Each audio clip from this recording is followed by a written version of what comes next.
I'm Roger Bielefeld. I work at Case Western Reserve University.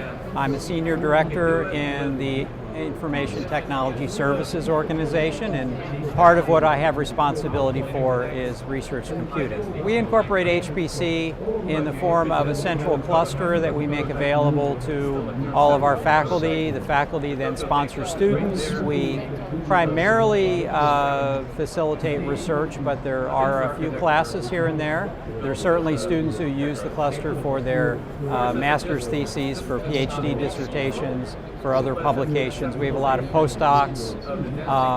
So it's been a big success. We've had it in place about, I guess, going on 10 years now. I think right now there, in terms of students,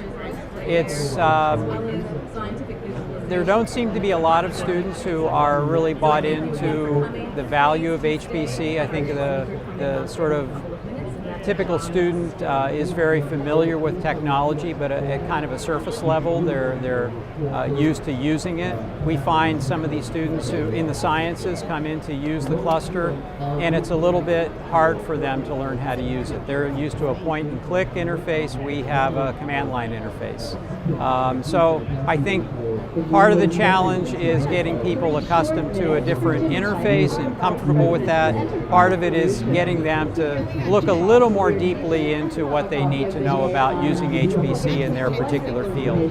What I see the value of them getting involved in something like the cluster competition is they really start to have to understand what's happening below the user interface level. They have to understand what's going on in the hardware. And that's something that I think over the decades has kind of slipped away a little bit. So it brings them back to that. In terms of using HPC, I think that there are problems that have been described in cosmology and meteorology, in lots of big science areas, that there's no hope of solving them unless you have massive computational resources available. And I would think that would get people excited. Well, with an 8-year-old and an 11-year-old, if they can get excited about the big science problems that are out there, and they want to be able to predict where the storm is going to go, and they want to predict where the earthquake is going to hit, maybe.